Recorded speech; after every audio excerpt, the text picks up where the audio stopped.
All right, and we're back here on Couch Coach Live, a special night here on Thursday night under the lights here on Couch Coach Live. What's going on, Maui? What's up, man? How you doing? Pretty good, just same old, just working, grinding, man. Just going through it all. Right, But yeah, just right. grinding, man. Yeah, Same yeah, here, man. man. Yep. Get ready to enter the dog days of summer, so it's full speed ahead. Obviously we're about to hit the dead period because today was the final day of a mini camp for most teams. So essentially now we're in that 6-7 week stretch where you're hoping that nothing crazy happened in the NFL streets, but it is what it is, and pretty much everybody's on summer vacation at this point. And Right. we got a great show lined up for you tonight. So we'll discuss game 3 of the NBA Finals. That's probably the main reason why we didn't go on air yesterday, because we didn't want it during the game. It just made sense for that. So we'll recap the Pacers win over the Thunder. For the Pacers to have a 2-1 lead in the NBA Finals. We'll discuss Aaron Rodgers going to the Pittsburgh Steelers. So we'll get Howie's thoughts on Aaron Rodgers going to your squad. Then staying in the AFC North, we'll talk about a very perplexing situation in Cincinnati with Shemar Stewart. We'll talk about a very interesting and odd move going on there between Shemar Stewart and Cincinnati Bengals. Then we'll talk about the NCAA settlement. Well, basically, we're at the end of the official end of calling these guys student athletes, and NCAA being a level for amateurism. And now it's like Right. schools gonna have to pay these guys. So we'll talk Mm. about that as well. So what we're gonna do, we're gonna take a brief time out when we be right back here on Couch Coach Live, and we'll kick that intro.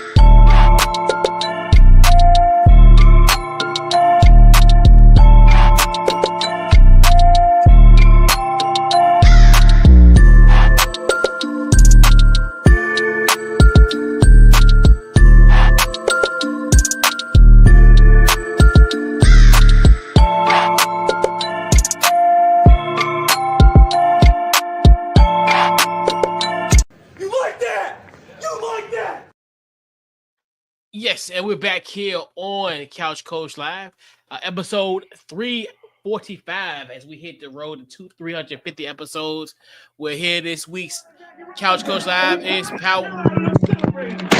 All right.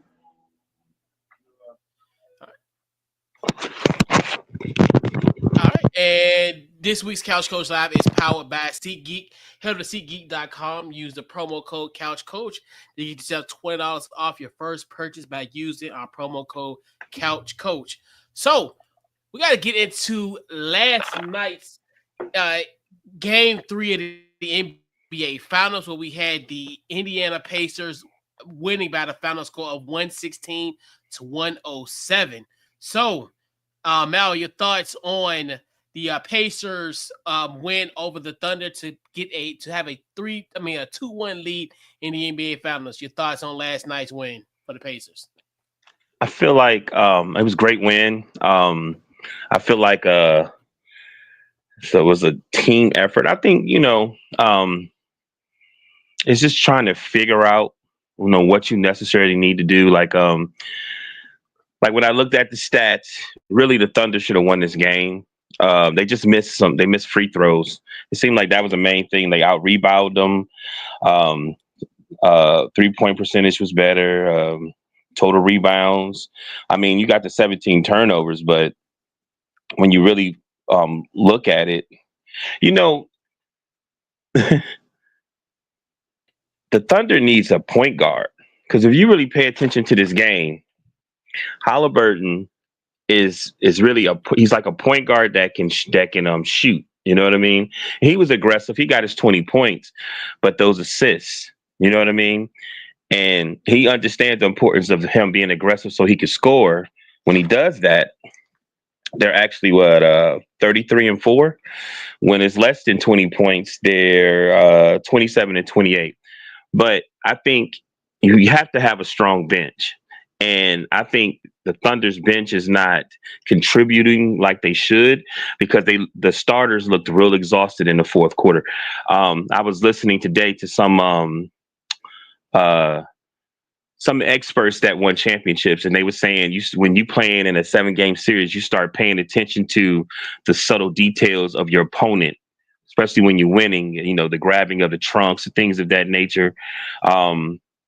Because, to win a championship, you got to have another gear. You know what I mean? I always say it's like a room you go in. Some people scared to stay in that room. People like Jordan Kobe love the room. You know what I mean? And that's how you win championships. You know what I mean? You lose yourself. I just really feel if they had a point guard like TJ McConnell, did I say his name right? Oh, McConnell. Yeah, McConnell, yeah. right. So this was what I was trying to explain to a few people about Brunson, like having a guy that's coming off the bench that has another gear that's extremely fast. There's a good and bad for that. Like sometimes you pay attention when he gets turnovers, he gets so deep in the paint that he loses balance. You know what I mean? But because he's so quick and even his movements, he's so quick he don't even think. Like look at those steals. But to come off the bench and have that type of speed and be that aggressive is extremely dangerous for a team that most likely is not as deep as you thought they were. So, I mean, that's just me on the briefing, but it's really, if you look at the stats, they're not too far off. You know what I mean? It can turn up and turn off really easy, but I just feel like you don't know which player on the Pacers is going to give you something. You know what I mean? Like something special. Like it could be Numyard, or it could be Obi Topping. It could be, you know what I mean? It could be Halliburton. It could be Turner. And then like when you look at the Thunder, I really think they need like a point guard. I don't think they need a straight up just point guard because like that's the one thing that the Pacers had over them is the assists. They beat them in assists. And I think if they do that, they would definitely be a championship team. But it's a lot of one-on-one play. And that's about it. But I feel like when I'm looking at the Thunder, I really think I picked the Pacers to win. I'm looking at the Thunder like if they lose, I believe they are going to be dangerous next year and years to come because they're going to use this experience to move forward. You understand what I'm saying? Because I feel like the Pacers is doing the same thing. They could have beat Boston last year, but just like last night, Halliburton got ripped at the end of the game. And it would happen a couple times by Holiday. He was ripping them in the end of the game. And if you pay attention to this Pacer team, they're dangerous now if it's too close. You know what I mean? They can beat you. And I feel like that was something that I'm sure they learned from last year to this year. Yeah. I think the biggest thing in this game is definitely the bench. And we know in these type of games, we know in these home games, essentially the bench comes out and play. I mean, they got outscored. The bench, the Pacers had 49 points off the bench compared to OKC. They had 18. Obviously, big contributor that 49 points was Benedict Mathurin, who had 27 in this. So you look at, he led you in scoring, coupled with Halliburton almost on the verge of having a triple-double. He had 22, 11, and 9. And then you also having Pascal coming up with 21 points. And then even like we talked about earlier, Megan O'Connell's brother TJ O'Connell put up 10 points, and then Obi had 8. It's just one of those things where you had those role players step up in a game of this magnitude. And going into this series, we kind of looked at as far as how deep Indiana was. And we looked at, obviously, they had 6 guys that averaged double figures. So you definitely thought that was going to be a contributing factor in this series, and it really kind of came alight in this game particularly. I think if I am OKC, especially having control for the vast majority of the game, I think you can Mm-hmm. kind of live with a game like this Mm-hmm. in this, where essentially you still had solid contributions. Jalen Williams had 26, SGA had 20, and Chet 24, and then Chet had 20. So I think, and you look at that where, hey, those guys came up, and that's the thing where if you get outscored on a bench by 31, you're gonna lose, and most times it's usually by a bigger deficit, not just essentially by 9 points. So it's Mm-hmm. just one of those where I think if I'm OKC, obviously fast forward to tomorrow night's game, I'm like, hey, this might be Indiana's best effort potentially, and I'm like, I'm with them. Like, hey, if I can live with the fact that three guys had 20 plus points, and if we could get guys that can step up, and they do have a bench, but it's not like, and it's kind of hard to kind of have that type of performance like on the road. So if they could get some solid contributions, because they still have some guys on OKC bench that can kind of have not necessarily 27 points in the game. Maybe you look at like what TJ McConnell had and also Obi had. You can kind of have that Mm-hmm. production especially when you look at guys like Alex Caruso.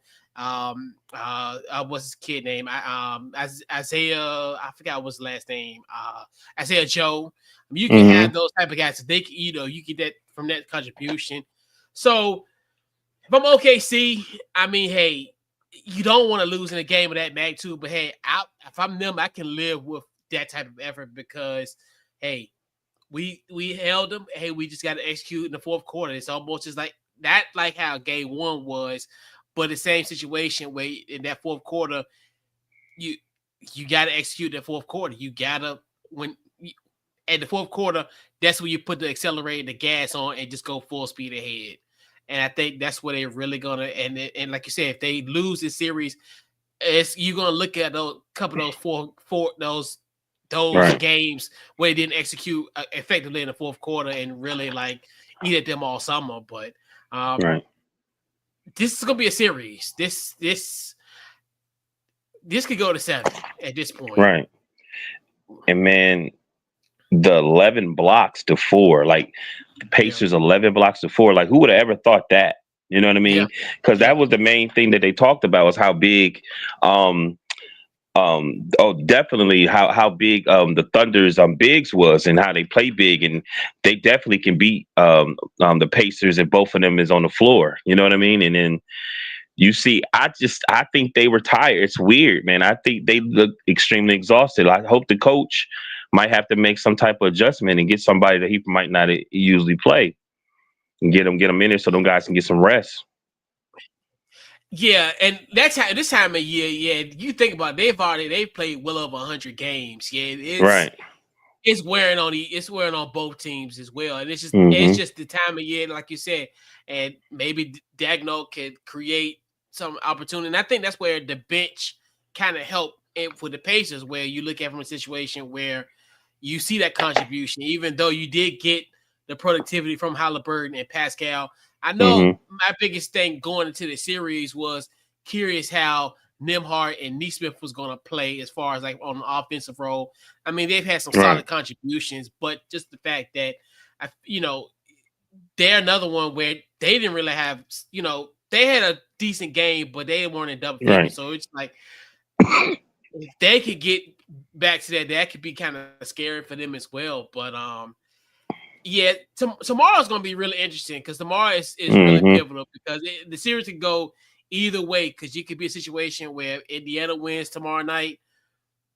I mean, they could close it out Monday night in Oklahoma City, which just sounds really crazy to think, or this game, or Monday essentially be a game 5, and pretty much who wins that game, pretty much um, is one win away, and then the other team is facing elimination game 6 next Thursday. So it's going to be Mm-hmm. the series is the series for sure. So Right. Right. yeah. Um, yeah, man, they got to make their free throws too. Like, I don't. Let me ask you a question. When did the Thunder get eliminated last season? Wasn't it like in the second round or something They like lost in the that? second round. They lost to Dallas in the second round. Right. And I just feel like I think the Pacers being so close last year, I think, and they got a coach, man. They, like I said last year, I blamed their coach. I said, man, you got these young players out there. You got to do some timeouts. You know what I mean? Just to calm them down. And I think I really believe they learned from that, man. And I think this year they know how they need to, like, the Pacers really do need to tighten up because some like missing layups. Um, some of the careless turnovers, man. Like I'm like, man, for you to win, you gotta be a little more careful with how you like McConnell. No, Obi Topping. He's dribbling the ball up, and he threw the ball too hard. And I think Matherin, his name is, and he threw it right out of bounds. McConnell threw the ball. It was throwing to sack him, and it went um it went out.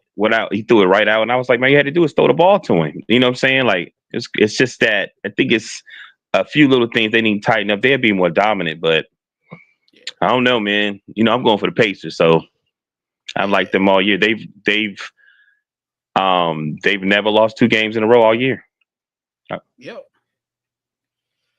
And definitely gotta give huge shout out to our guy X. What's going on, man? What up, X? X gonna give it to you.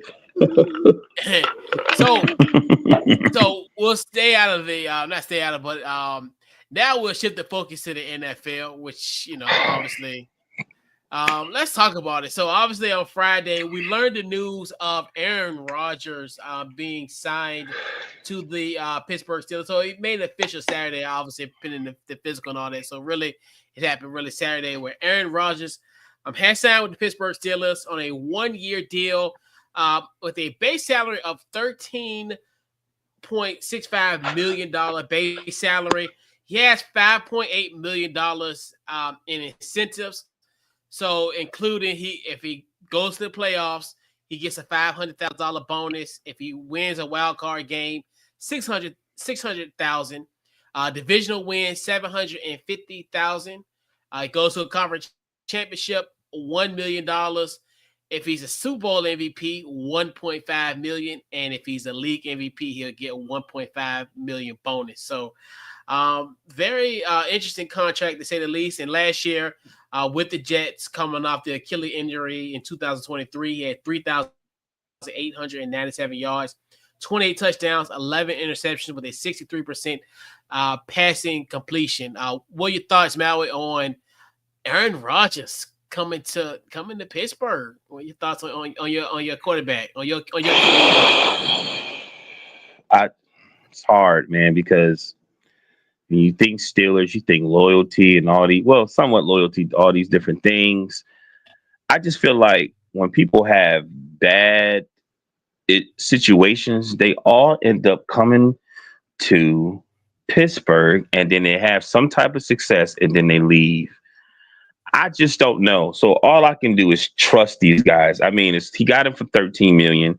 He might necessarily have something to prove because of the Achilles injury. I think he wanted to come back to the Jets, if I'm not mistaken. He wanted to keep playing, but I just don't know. I just felt like I wanted to rebuild. I felt like we had, we have Pickens, we had we just needed a quarterback. I would have liked for them to keep Russ or Fields, but I really just don't know. I can't sit here. I could sit here. I wrote some stuff down, but I just don't know. I mean, I guess I want you to tell me how you think him and offensive coordinator are going to be. Him and Rodgers and Smith. How you think they going?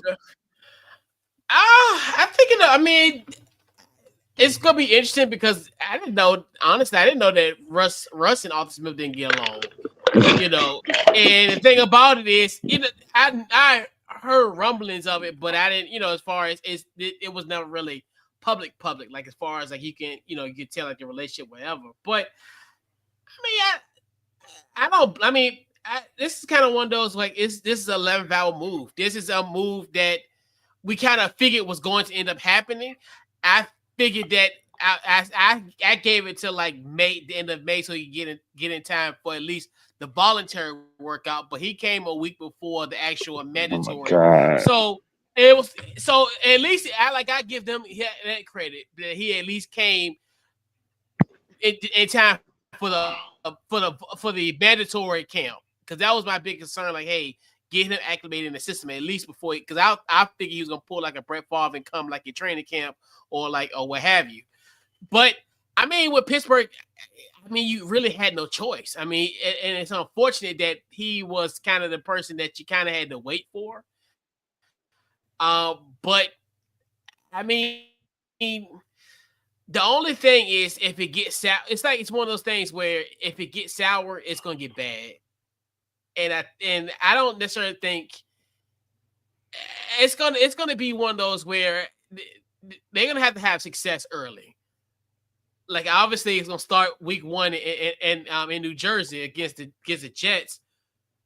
They gotta get out to a hard start, because if there's trouble in paradise, because a lot of I can see a lot of people kind of resenting this situation potentially if everything kind of falls to the wayside, and it's just if he can have those same type of numbers, especially now 2 years post the Achilles surgery, you take a chance on it. That's the best productivity that you had in quite some time.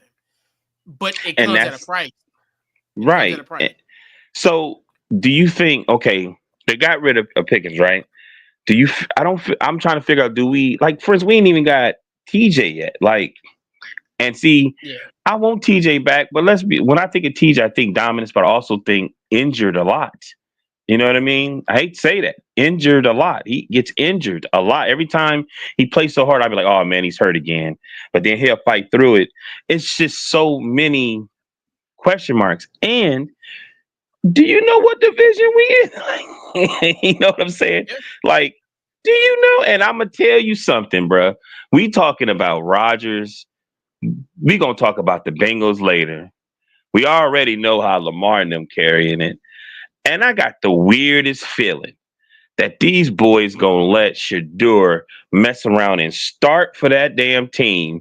And it's going to be, that division is going to have so much TV time that is going to be ridiculous. I got the weirdest feeling because I cannot look on YouTube without them talk. I'm like, they still talking about this mess and I'm like, it is what you know what I mean? I don't know. I've been talking to Pittsburgh Steelers all day in the city of Richmond because of my job.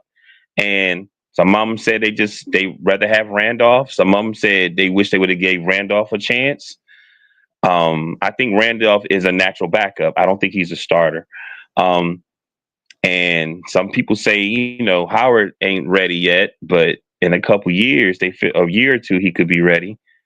So maybe that's what it is. Maybe they give Aaron Rodgers. Maybe Aaron gonna help. Because that was the problem with Ben. Ben didn't want to help the young guys.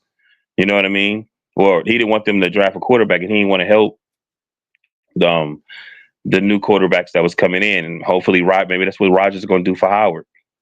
I mean, we all know he's going to retire. So what's the issue? Like, you should help the young man. I'm gonna be honest with you, all the college coaches. Yeah. I mean, I'm about to stop, but I'm gonna be honest with you. I really don't know. I think there's some other things that we could have been focusing on, but I really don't know. But I'm just gonna have faith. That's all you can do. Yeah, I mean, and it's only for 1 year. You're not signing him to a long-term deal, and he is the best available at this point.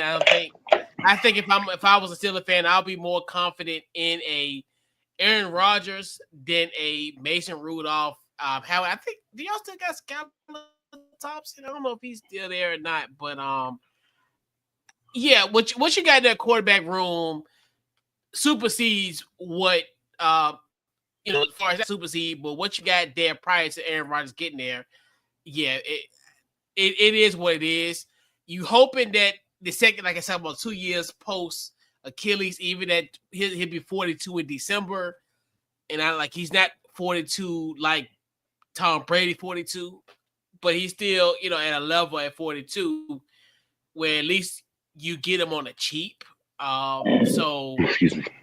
And it's gonna be rather interesting, especially in that division. And if he can, like I said, if he can put up the numbers like he did last year, I mean, I definitely think that could put y'all back in the playoffs right where you normally are, like as far as at least a wild card team, to say the least.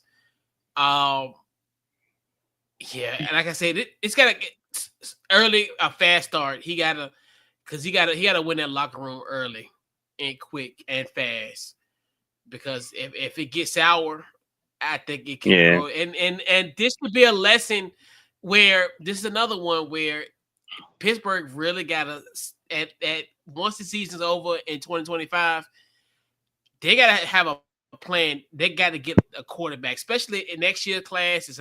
At this point, we're sitting here June 12th. I think this is, for the most part, it's going to be somewhat of a robust quarterback class in 2026. You're going to have to do something with that. You're going to have to package some picks, some future picks, 2027 draft capital, potentially 2028 capital, because you got to get a quarterback. Because this whole thing of kind of bandaging this is just not something that you need. Obviously, we looked at how like last year you got Russ and Justin Fields for pennies on a dime, and the same thing go here where you'll get a guy pennies on a dime. Pittsburgh really gonna have to dig deep and be like, look, we got to get a quarterback for the future because not every year you're gonna have that type of quarterback where you can kind of get him on a sweetheart type of deal, like a pennies on a dollar type of deal where. But yeah, and maybe this could be the reason. I mean, yeah, maybe it's gonna be good for that. Question: are y'all going to give the extension to your receiver? Because I heard rumblings that Steelers might be looking at him. Smoke screen. Terry be fine. Terry, yeah, we'll get it done. This happened before. I think it's happened in 2022. I think. Yeah, Terry. Yeah, Terry gonna be there. Terry. Man. Yeah. Oh yeah, that's damn. Yeah, everybody and their mama want to link him to their team. Nah, he ain't going nowhere. He's staying. They'll get it together. Yeah, we've been down this road with Terry. He'll be fine. We'll get it done. For sure. Okay. But speaking of a holdout, let's talk about the craziness that's going on down the road in Cincinnati, which is just. Yeah, let's just get into it. So let's talk about Shemar Stewart. He is the Bengals defensive end rookie out of Texas A&M, first round pick for the Cincinnati Bengals. So he left today's mandatory minicamp and also was around during minicamp, but he didn't practice during the practices this week. He was in the facility all week for the exception of today, which was the final day of minicamp for the Bengals. Now, Stewart, the situation with Stewart is a little complex. So Stewart, in his contract, he wants language to mirror his his current Bengal teammates of 2023, Miles Murphy, and also last year's pick, Amaris Mims. Both of these guys had contracts that were similar because of so they had like guaranteed money. So basically what the holdup this was because the Bengals they included language in Stewart's contract that allowed the team to void any future guarantees on his contract, unlike Miles Murphy and Mims. And they were guys that were drafted eerily similar in that same slot. I think Stewart was a 17th pick, and I think these guys were even like 19, 18 pick, whatever. Like, so basically what he wants is so basically when we say as far as that the language that allows the Bengals to void future guarantees. So in the event if Shemar Stewart gets hurt or he gets suspended, that guaranteed money that would have been granted to him down the line would be void. So say for instance he got suspended during the contract, maybe a year or two down the road, or he gets injured, he gets none of that. And that's unlike the language that was in the other two former Bengals that was drafted in the first round. So what are your thoughts on this holdout between Shemar Stewart and the Cincinnati Bengals? I mean, I was learning more about it today, but I just think that I don't know how to say it. It just seemed like sometimes they feel like these athletes aren't supposed to read their contracts.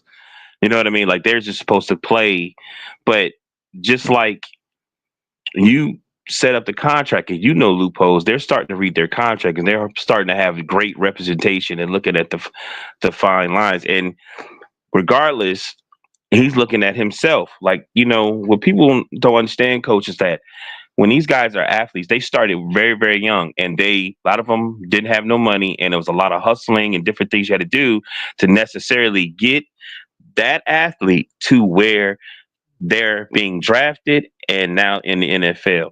So it's already a lot of wear and tear, even though they're young.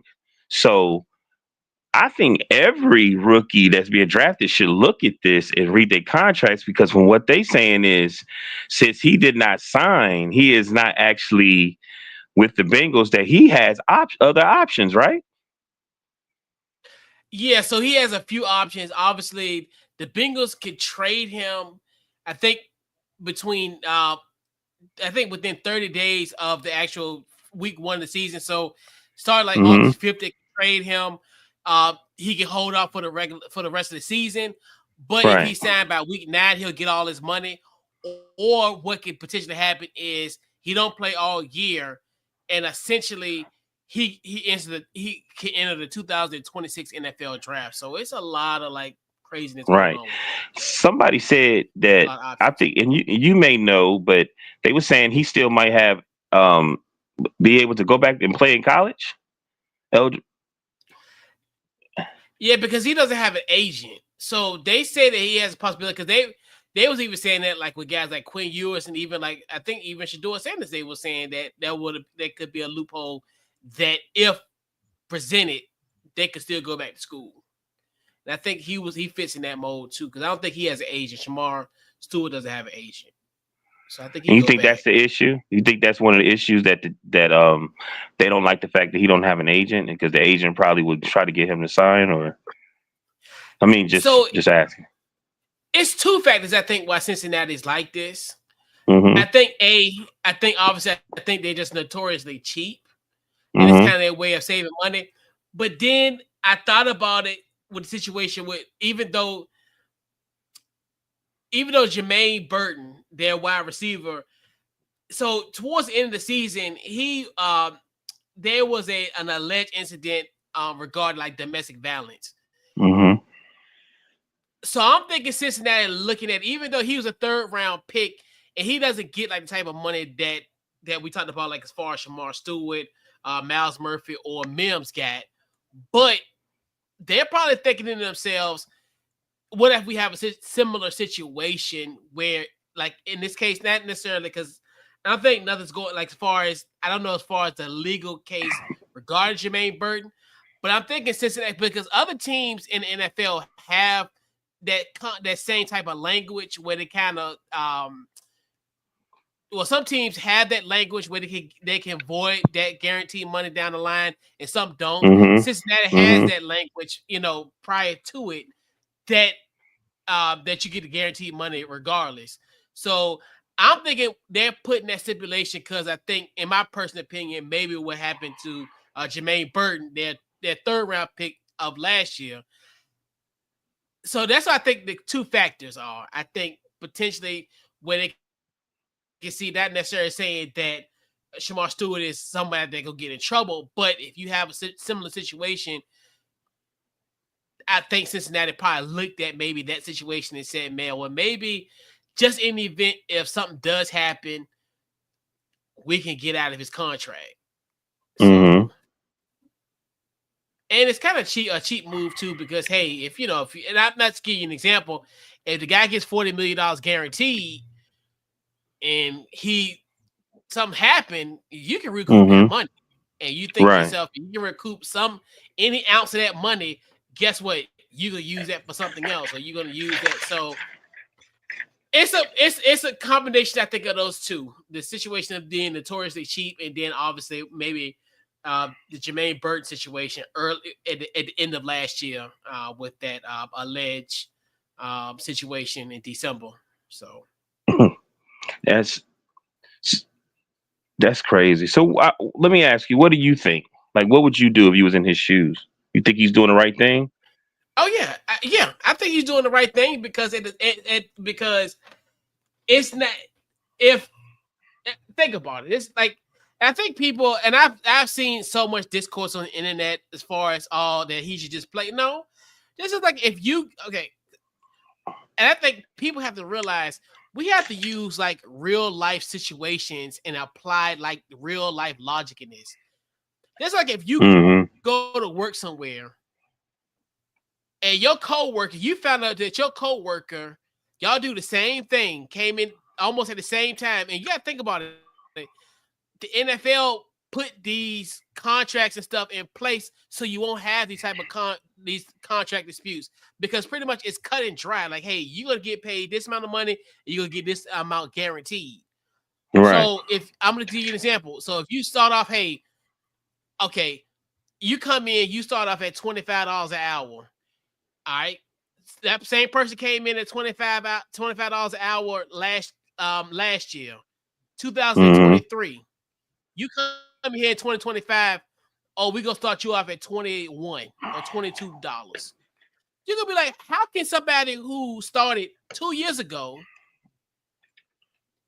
get paid in the beginning more than I'll get paid now, especially considering the fact in 2025 the inflation and all the type of stuff. So just imagine somebody came in, made more money coming out the door than what you're making 2 or 3 years later coming out the door at the same amount. So yeah, I would definitely. This is where I would be calling Troy Vincent, all those guys at the Players Association and all that type of stuff. Oh yes, I would. Oh yeah, I would seek counsel. Yeah, because at the end of the day, and he has no choice because he can't go out there because what if he go out there and gets hurt? Guess what? He's getting nothing. So it's like, yeah, Mm-hmm. I mean, if my same teammates got the same type of situation, that same type of money, because that's what we bargain for. We bargain for that allotment because you are deserved. You have a set rate, Right. and now Cincinnati want to, you have a set rate, and now you want to renege on that set rate. No, Right. Shemar, well, yeah, Shemar Stewart, I'm definitely gonna hold out for sure. Right. The coolest thing about it is that he was able to express himself because automatically and automatically when it was brought to everyone's attention, from what I saw, everybody prejudged. Then they heard him speak, and then they said, "Oh, okay, blah blah blah." And you have to understand, just because they look a certain way, dreadlock, tattoos, whatever. I remember when I was younger, man, how everybody automatically judged Jermaine O'Neal, and then he was able to spoke. Everybody got to remember Jermaine O'Neal came straight out of high school, but it was Greg Anthony that stuck up for him on ESPN and spoke, and he was able to go on ESPN and express himself about everything that happened to Mouse and Palace, blah blah blah, back in the day. And then the dress code, it really was the dress code, and everybody was kind of shocked because they didn't think that he can articulate and speak a specific way. When Greg Anthony was saying, "I know him, I know how he really is, I know how he talk, I know how well mannered he is," you know what I mean? And so that's the beauty of it. Like some of them times they don't want you to talk, but he was able to express himself. And then luckily with this new media, a lot of the players was like, he's right, like, and it seemed like, I just don't understand. I don't understand that teams have this leverage. But why can't you just handle your business? It's like, I hope this is a good analogy, coach. It's like you have an option to pay monthly with your insurance or just go ahead and pay 6 months. You know what I'm saying? If you pay 6 months, it might actually be cheaper. You know what I mean? And I don't understand, why don't they just handle their business like they supposed to and then just let it go? Why do you want to constantly keep using whatever loopholes you have and then it get out in the media and it makes you look bad? Like the Bengals been looking bad for a while. You know what I mean? With pertaining to signing people and extensions for a while. And like you said, the cheap. Yeah, And they're right there. That's the messed yeah, up thing. They are right there to win a Super Bowl. They're not that far off. Why are you playing? I don't know.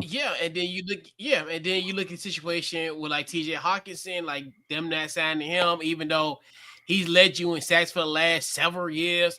I, that's like I said, it's just to a point where and And like I said, and a lot of people, I even was hearing people saying because it's productivity in college, but it doesn't matter Right. what he did in college at this point Right. because he was Cincinnati drafted him in the first round. So it is what it is. And they have to pay him based on what the collective bargaining This is right. stated.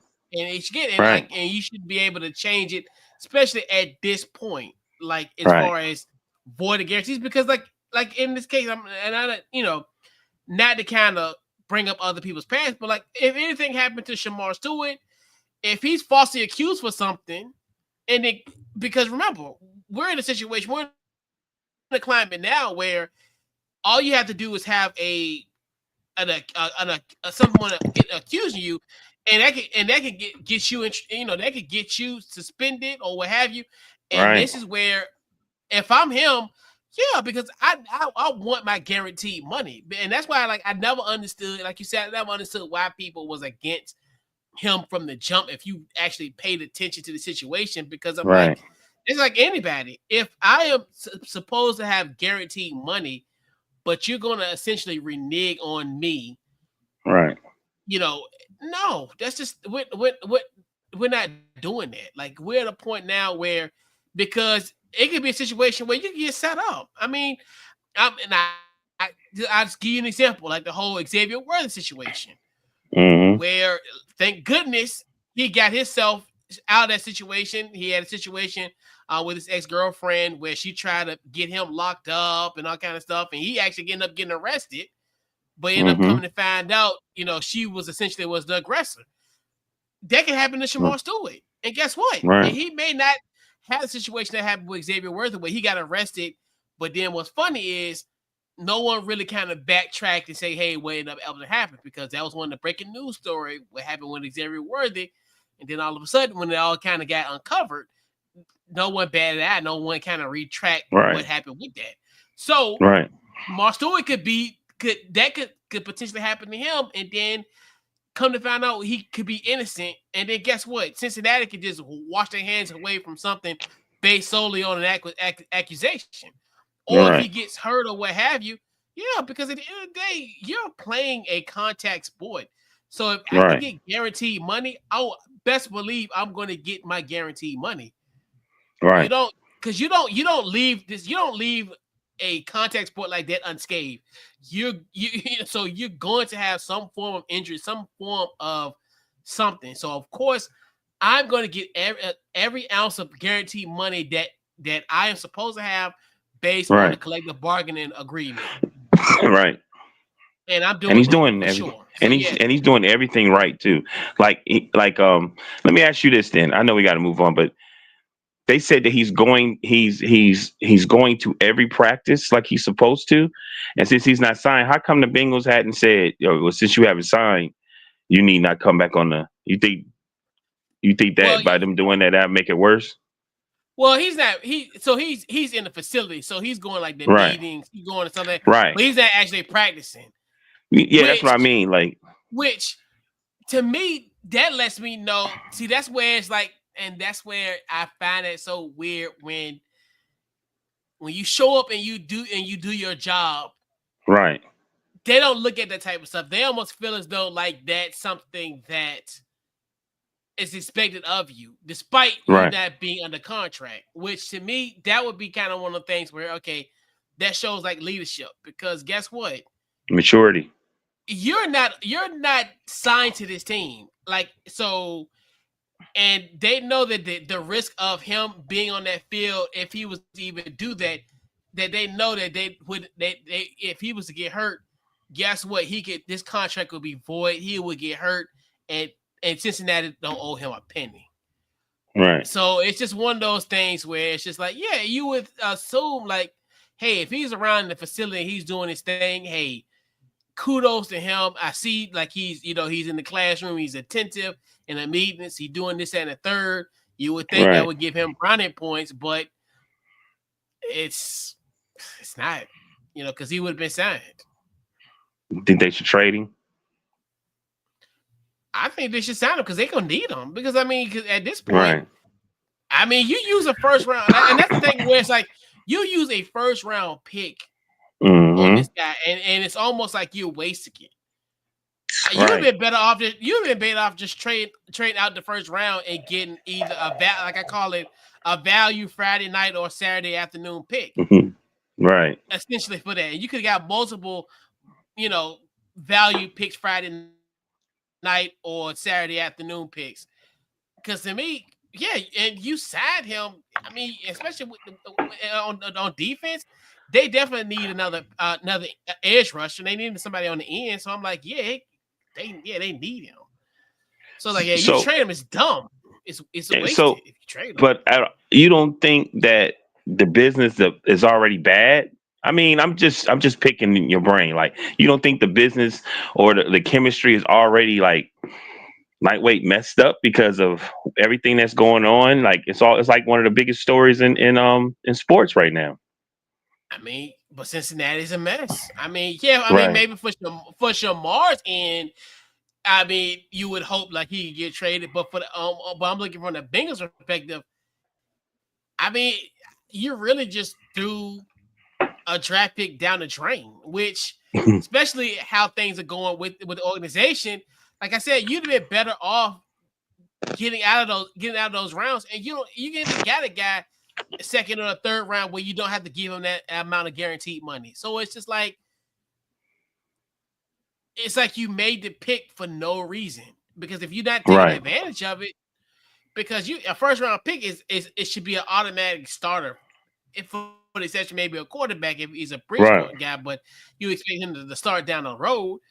But yeah, I don't. Cincinnati this is just a mess for Cincinnati.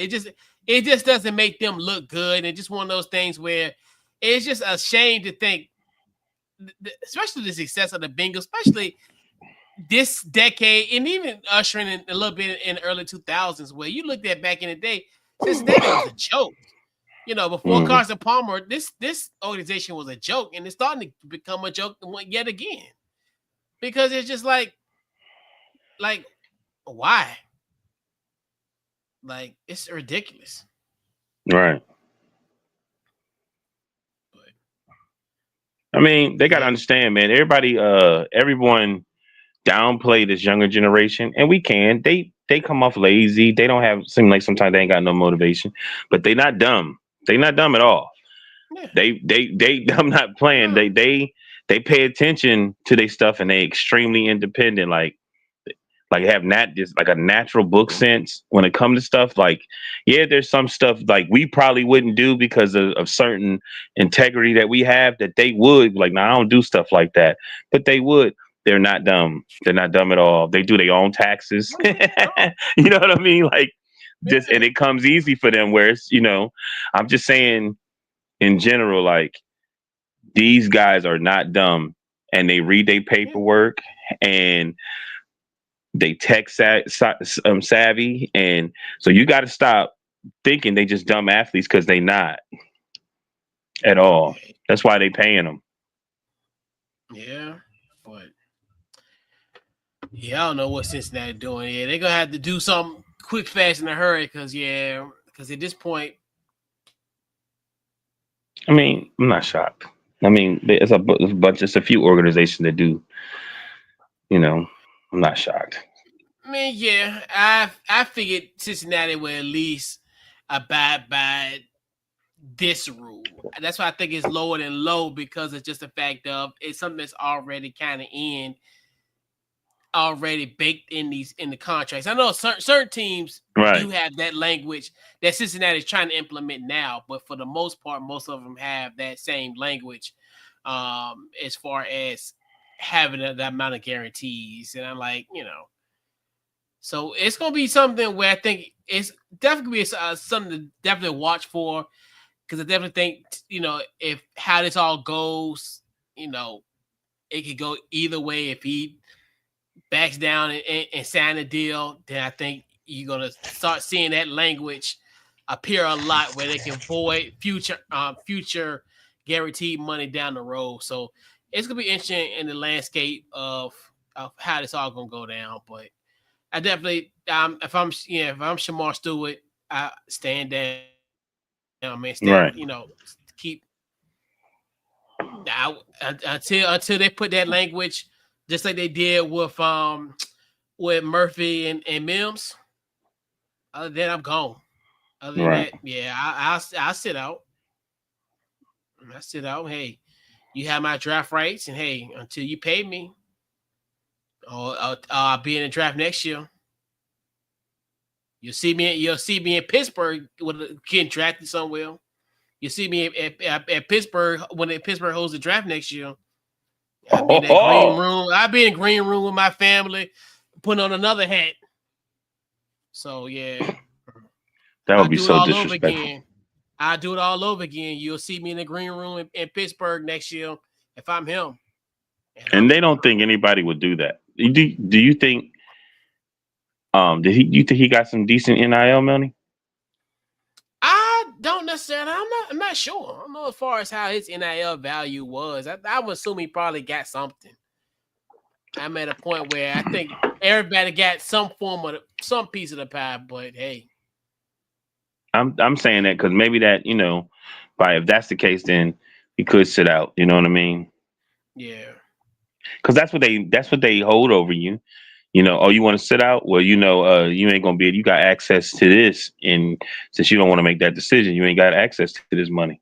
Yeah, because they look at it where you're gonna sign here regardless of it. And I see what Cincinnati's trying to protect themselves for the future. But if I'm Shemar Stewart, I gotta look out for me because at the end of the day, I'm the one that's getting the physical abuse week in and week out and through training camp and through weekly practice. I gotta look out for myself. Like what's Roger P. Henson said in Empire? I gotta put me first, Lucius. I gotta put myself first. And the same thing gonna have to go for her. Like, I mean, same thing gonna have to go. Like, yeah, because right. Yeah, we put and that's one thing, like you said, this generation, they put themselves first. I do not blame them whatsoever. Yeah, I don't either.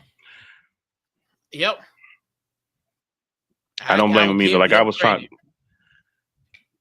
I never was a call off person, and somebody I know called off, and I was like, I was trying to tell, I don't think you should do that. And I was like, you know what? You're right. If you don't feel good, why would you go to work if you don't feel good and get everybody else sick? Like, you know what I mean? I ain't even, so I'm like, it's a trip. Yep, because at the end of the day, when it's all said and done with, they're not going to say that you the Cal Ripken of this company. So guess what? Do what you need to do. Right. Because you're not the Iron Man. You're not the AC Green paying 1,000 games in a row. Nah, them days over with. Yeah. You gotta put yourself first. Gotta put yourself first. Yep, because when you gone, they ain't gonna put that on your headstone. Right. Work 25 years, no call outs, 0 call outs. And you know what's funny? A lot of those people that do that, they push them out. You know what I'm saying? Yep. They push them out because you know what I mean. So more what we really saying is them all those owners and this and that. Y'all gotta understand you gotta come with something else. You know what I'm saying? Because, and don't get me wrong, when they get the money, they still make some extreme immature decisions. But a lot of people do. You know what I'm saying? Just that they athlete. A lot of people, like I was just seeing something like allegedly, I'm gonna say allegedly, Elon Musk got a lot of kids. You know what I'm saying? Which is okay, but I'm just saying, like, same with those guys. They rich, so they end up having a lot of kids. You know what I'm saying? So sometimes people think that's immature, but they can take care of their kids. You know what I mean? Be different if you don't have no good income to be able to take care of the kids, and you have a bunch of kids. You know what I'm saying? But I'm just saying, these young men and women are smarter. They way smarter than what you think. Yeah. He just want to be set for the next 4 years of his life, and I don't blame him. Hey, right at this point, hey, it is what it is. And to me, as a team owner and even owning the league, I want players like that. Because you get to me, it's kind of embarrassing when you have players that come in and they not handling their business, they not doing this and that. It just almost make the league look some type of way. But anyway, Yeah. I'll stop talking. But we with you, Shemar Stewart, and hey, hopefully you Yeah, get that yeah, that guaranteed money for that 4-year contract, and you right. live happily ever after. And then hopefully you in 5 years they pick up your option.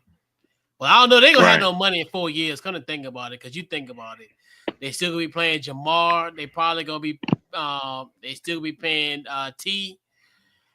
Yeah, they won't pick up his 5th-year option. Yeah, he gonna walk in 4 years and go somewhere and get some major dough. So yeah, that's not Mhm. even. I don't even think they're gonna give him a 5th-year option at this point. But yeah, so we gotta talk a little NCAA. So we gotta talk about this monumental NCAA settlement that went down this week.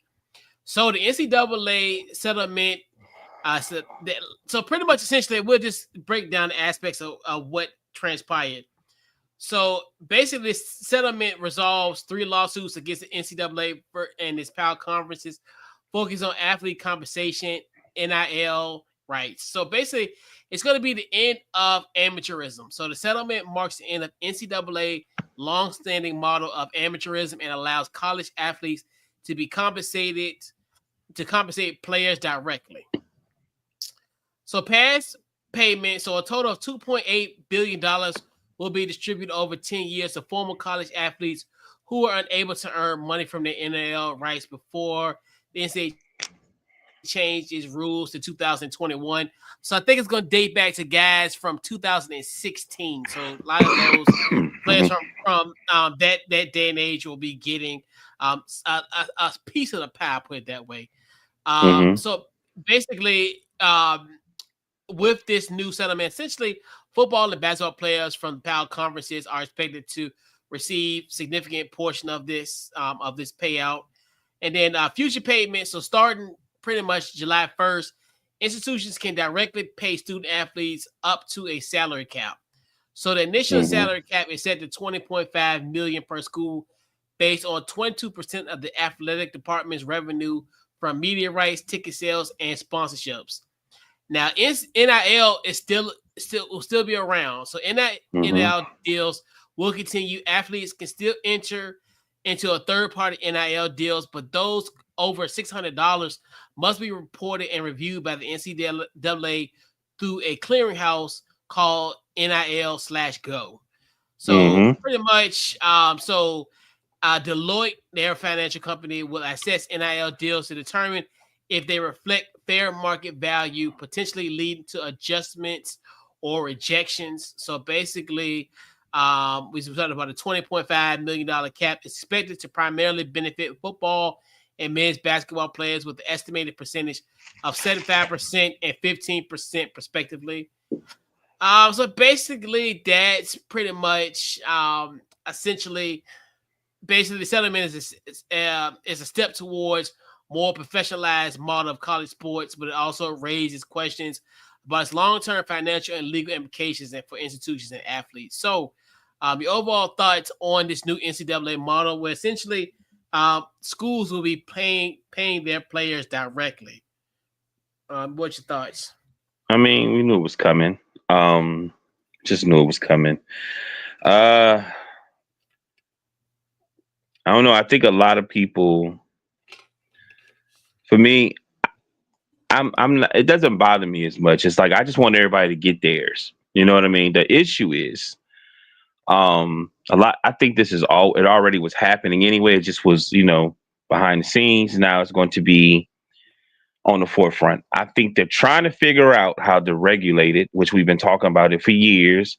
And right now, I think seem like it's starting to be a little more regulated than it is, was before.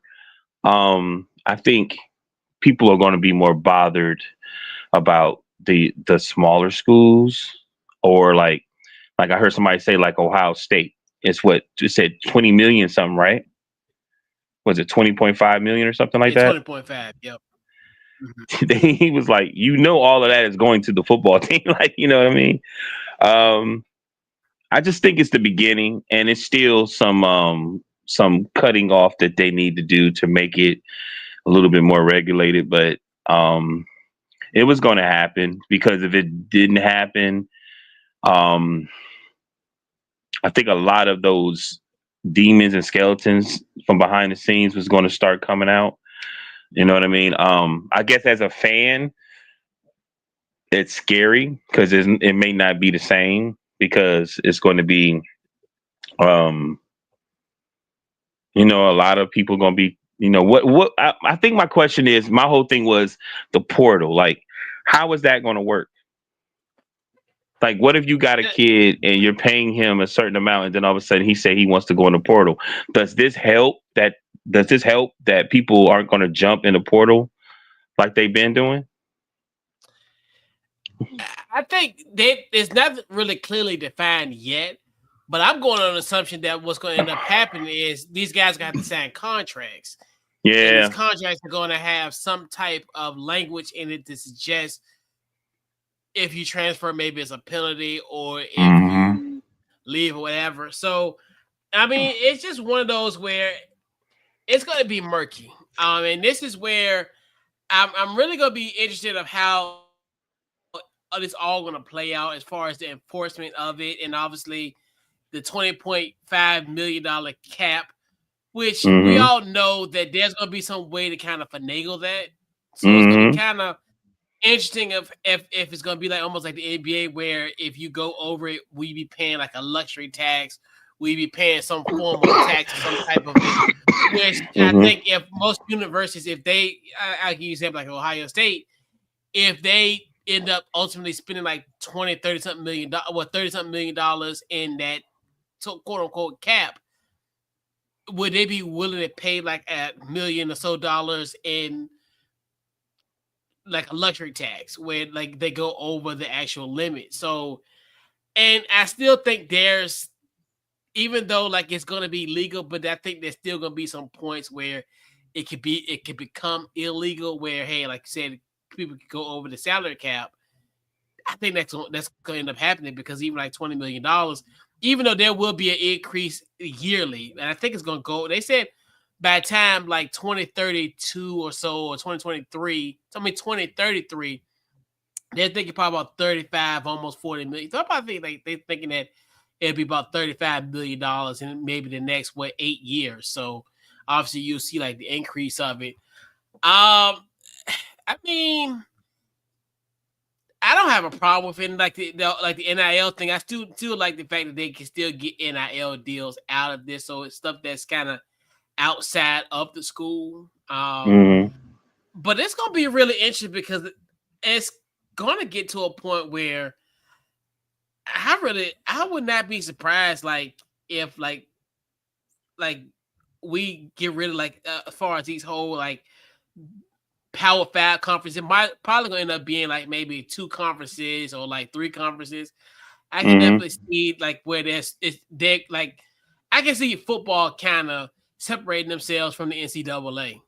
I can definitely see that down the road. I don't necessarily think it's gonna happen like no time soon, but I can see like the SEC saying, you know what, we don't need y'all. We don't need this, and we could just kind of separate. It's really murky. It's almost like just stepping into like a pile of mud.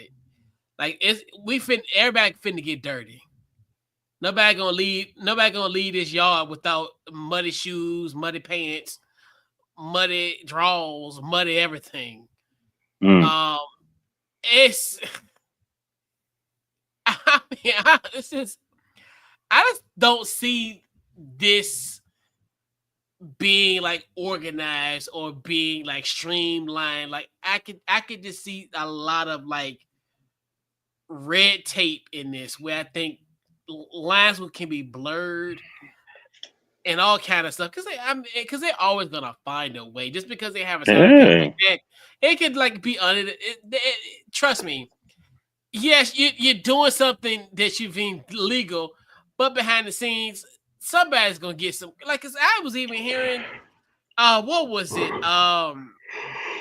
Georgia. I think they were saying, I don't know if it's necessarily Georgia, but they're giving guys who are like committed to a team. So say if it's you're like a maybe a junior or a senior in high school, they were saying that they're giving guys like $20,000 a month for them to keep now imagine to keep their commitment. So say for instance you are a senior in high school, and we're just gonna talk about it just now. Like say for instance you're the class of 2026, you get a deal, you commit to, we just give an example, commit to Georgia.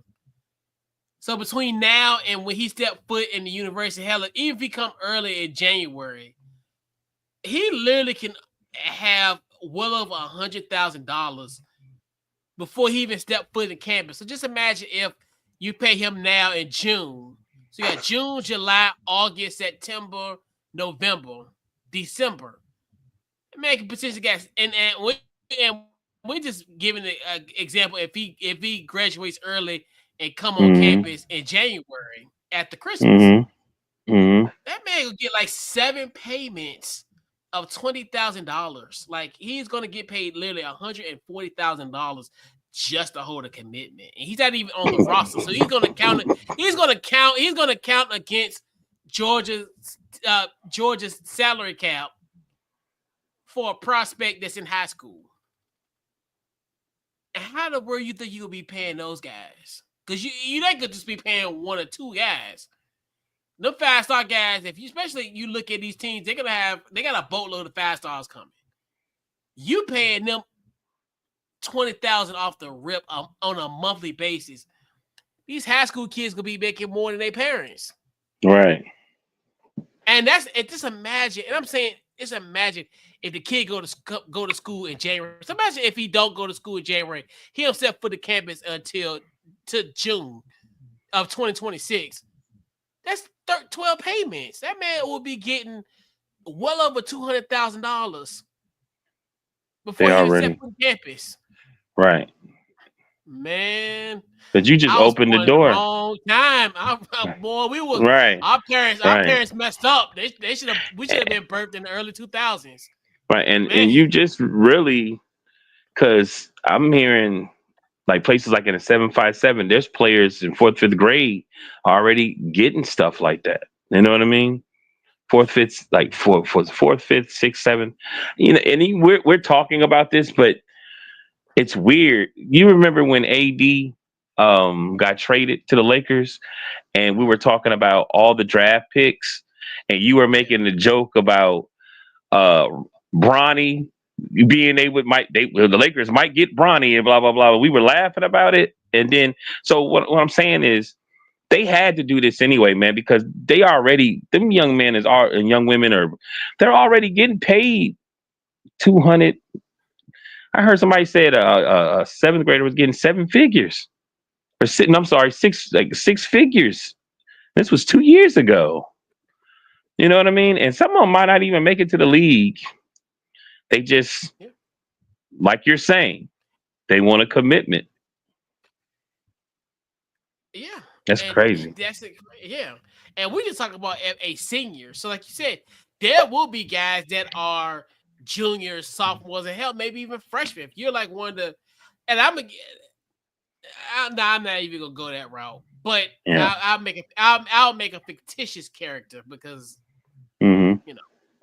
right? Because we don't want to do that around here. Right. We want to keep relationships. Right.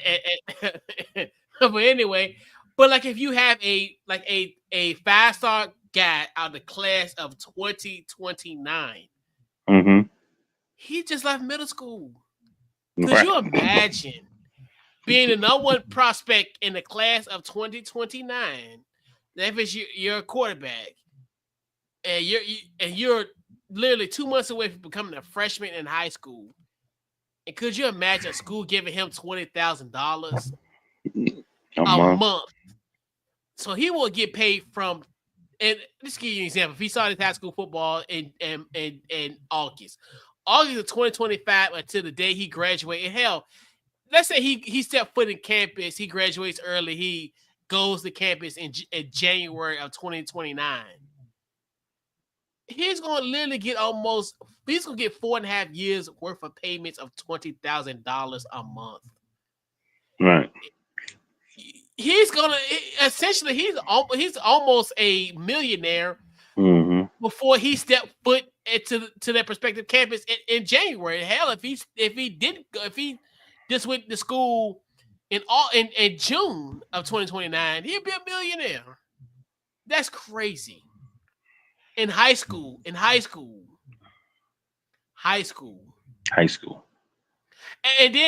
that's where I think that's going to hurt, because think about it.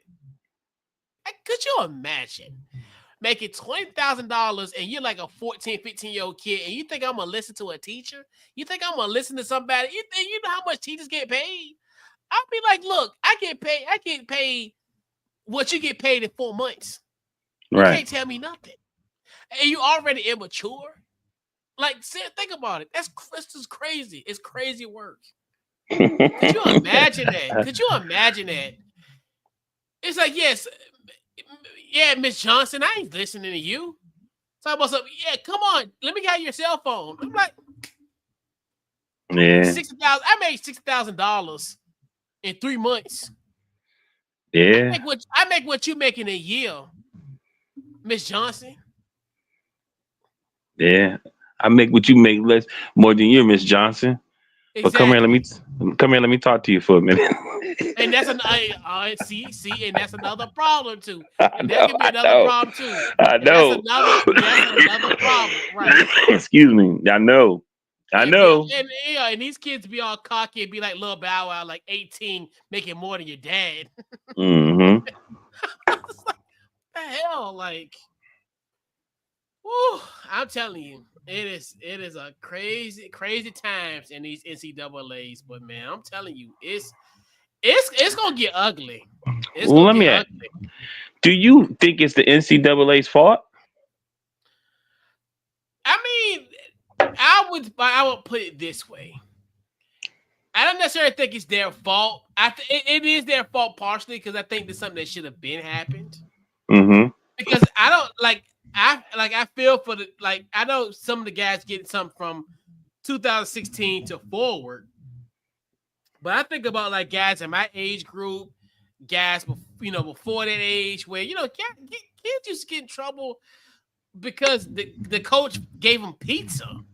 Right. Like, seriously, like that used to be an NCAA violation. If you fed your kid or you gave a kid a ride, like, right, that's what's getting suspended for that. I'm just like, and you look at like what happened to SMU football, where those guys were getting money, they got a death penalty. Well, I don't know if it was a death penalty, but they got fined pretty heavily, and it's just like, and now those guys doing it, and they even like what happened modern day, like with Terrell Pryor, where he was selling his stuff to get tattoos, or like Johnny Manziel when he got in trouble for the autograph session, like, which is now completely legal, and dudes get suspended for that, and people's reputations was ruined because, hell, remember Jim Tressel couldn't coach for he got suspended for like the first 5 games, because remember he was like I don't know if he was a special advisor for some team, and he got suspended for 5 games after that situation. Because remember, he had left Ohio State, he ended up getting a job in the NFL. He got suspended in the NFL. I'm like, how did you get suspended in the NFL? Like, for something that you did somewhere else. That's like you going to a new job and saying, "Hey, you gonna get suspended because of what you did at your previous job." That's why I took the job, so I won't get suspended. But you got suspended, right? That's why I went to. I think he was with the Colts, I think. But anyway, a lot of that, and you think about how many people reputation was ruined because of said infractions, and it's the most innocent thing that you could have done. Like, dude, like it's crazy. And I blame them because, and like it's caused a lot of like issues with people in the past. Right. That. Like I said, they had skeletons and demons that was in the dark, and now it then came to now they got to pay. Now it's like we're gonna pay them, and we just gonna move forward so nobody else can get in trouble or reputation. Because if they really Probably really dig. It's probably not a good look. Oh no, yeah, because you're gonna uncover a lot of mess. A lot of mess. Sure. Yeah, sure. All Well, right. it goes even to that. I mean, I know we got to move on, but it goes into like the situation where like allegedly what happened in Mississippi with a certain quarterback, legendary quarterback, and the terms and what they were doing with that money. You know what I'm saying? And why they were getting that money and where they got that money from. You know what I mean? Like get the Mhm. digging, you be like, man, that's crazy. So y'all did this just so y'all could have the money to fix this school or fix this or do that. I don't think they want people to dig deep. So that's why they said, man, let's just go ahead and pay them. Yeah, it's ridiculous. Yeah, it's just. But Hmm. I mean, hey, so I guess at this point, hey, you kind of right or wrong, but Right. I mean, yeah, but it's still gonna be interesting how all this all gonna play out, how the NIL is gonna shape up, and how it's gonna deal like with the lower like the non-power five conferences, well, non-power four, I put it that way. Hmm. So and it's I guess we'll all figure it out down on the road. It's still kind of one of those where it really gets sketchy. It's a little murky, but it is what it is. So, yep. All right. So we'll put a bow on tonight's show. We'll go first. We'll go to who gets this week game ball. Who you got? Oh man, this week game will go to two dads since this is the weekend of Father's Day. Let's get ready to all my fathers or father figures and this and that. Where we're the first time of the year where we're going to get wife beaters, socks, we get reloaded on our underwear packs and things of that nature. Yeah. But I'm going to go ahead and give the game ball to two dads that's got to be proud right now. One of the dad's name is Vaughn Alexander, and the other one is John Halliburton. These are the fathers of um, Oklahoma Thunder's SGA, as they call him, Shea Alexander, and the Pacers Tyrese Halliburton. Um, every time something goes on, they have these two dads in the crowd, and I just wanted to use them and give them the game ball because I'm sure they're extremely proud. Shea Alexander's dad won I think high school basketball. He's a high school basketball champion, and John Halliburton, it was a girls basketball coach, I think in college, something like that. But he's also a referee for basketball. But I just want to give them the game ball and tell them Happy Father's Day and Happy Father's Day to all the dads out there. Mm-hmm. Yep. So this week's game ball, I gotta give it to uh, Coach Shannon Harris of the DC Defenders, winning the Yeah. UFL Coach of the Year. Definitely huge shout out to him. A fantastic, great guy. Been able to talk to him a few times following some DC Defenders games. Uh, what a great year for him. Obviously, March 23rd, Reggie Barlow, the former coach of the DC Defenders, took the job at Tennessee State on March 23rd, a week before the beginning of the season. And Shannon Harris, previous position was a quarterback coach. So for a guy to become the guy who was the interim head coach of the DC Defenders, now being named the UFL Coach of the Year is just amazing. Definitely huge shout out to Coach Harris. Good luck on Saturday. We'll definitely be checking out the UFL championship game, and good luck to the DC Defenders, man. So Mm-hmm. yeah, so that's this he gets Coach Harris should get a game ball this week. Yeah. Yep. All right. So, final thoughts before we head on out. What you got? And social Great. media. Social media, Deshaun Morgan, Facebook, DT Morgan 78, Instagram, and great show again. Can't wait the next week. Let's go, Pacers. Yeah, man. Pretty much social media, Facebook, Twitter, Instagram, Couch Coach Live, also the website, couchcoachlive.com. And yeah, man, we'll catch you guys next week. And this wraps up this week's Couch Coach Live. We'll see you on 346, and we're out. You're welcome.